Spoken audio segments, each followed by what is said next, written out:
شوہر: تم ماسک کیوں نہیں پہنتی؟ بیوی: پھر آپ کو پتہ کیسے چلے گا کہ میں منہ بنا کر پھر رہی ہوں؟ نیو جنریشن کے ہاتھ سے موبائل چھیننا آئی سی یو کے مریض کے منہ سے آکسیجن ماسک اتارنے کے برابر ہے۔ داماد ساس سے: میں آپ کی بیٹی سے بالکل خوش نہیں ہوں۔ ساس: نصیب کی بات ہے، یہاں تو اس سے پورا محلہ خوش تھا، ہا ہا ہا۔ ٹیچر: ایسے ایپل اور ایسے کیا ہوتا ہے؟ پپو: ایسے ایسے نہ مجھے تم دیکھو، سینے سے لگا لوں گا، ہا ہا ہا۔ سردار ہسپتال میں اونچی آواز کر کے رو رہا تھا۔ ڈاکٹر: کیا ہوا سردار جی؟ سردار: 15 سال بعد بچہ ہوا اور وہ بھی اتنا چھوٹا۔ ٹیچر: پانی میں رہنے والے 5 جانور کے نام بتاؤ۔ پپو: جی، مینڈک۔ ٹیچر: شاباش، باقی 4 بھی بتاؤ۔ پپو: مینڈک کا بھائی، مینڈک کی ماں، مینڈک کا باپ، مینڈک کی بہن۔ باپ: تمہارا رزلٹ اتنا برا کیوں آیا ہے؟ پپو: اچھے لوگوں کے ساتھ ہمیشہ برا ہی تو ہوتا ہے۔ نجومی عورت کا ہاتھ دیکھتے ہوئے: تمہارا شوہر قتل ہو جائے گا۔ عورت: وہ تو مجھے پتہ ہے، تم یہ بتاؤ میں پکڑی تو نہیں جاؤں گی؟ دادی: وہ دیکھ بیٹا، لڑکی کو لکوا ہوا ہے۔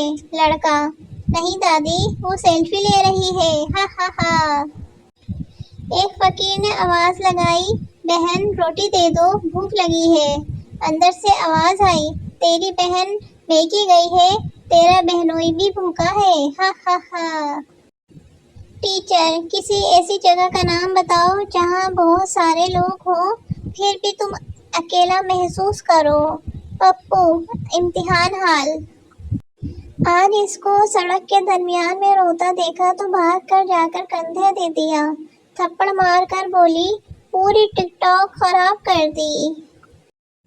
ماں: کیوں رو رہے ہو؟ بچہ: ابو نے مجھے کس نہیں دی۔ ماں: تم نے ٹیبلز نہیں سنائے ہوں گے۔ بچہ: کام والی کو کون سے ٹیبلز آتے ہیں؟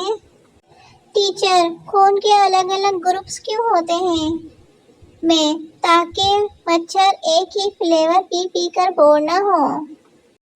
پپو: پاپا میری میڈم کتنی مست ہے نا؟ پاپا: بیٹا میڈم ماں جیسی ہوتی ہے۔ پپو: پاپا آپ کو تو ہمیشہ اپنی ہی خوشی دکھائی دیتی ہے۔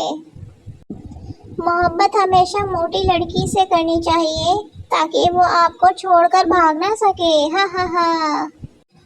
لڑکیاں کان میں ڈھیر سارے سوراخ کروا لیتی ہیں مگر سنتی کسی کی بھی نہیں ہے، ہا ہا ہا۔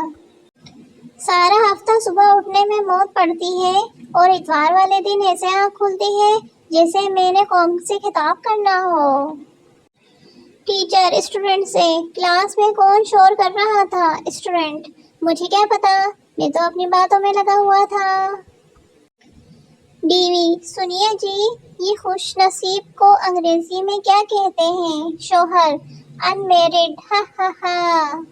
کسی کی زندگی کی قیمت کا اندازہ اس کی موت کے بعد ہی ہوتا ہے، جیسے زندہ مرغی 250 روپے کلو اور چکن کڑھائی 700 روپے کلو، ہا ہا ہا۔ جب کوئی مجھے کہتا ہے کہ کل صبح تمہیں اس بات پر افسوس ہوگا تو میں دوپہر تک سویا رہتا ہوں۔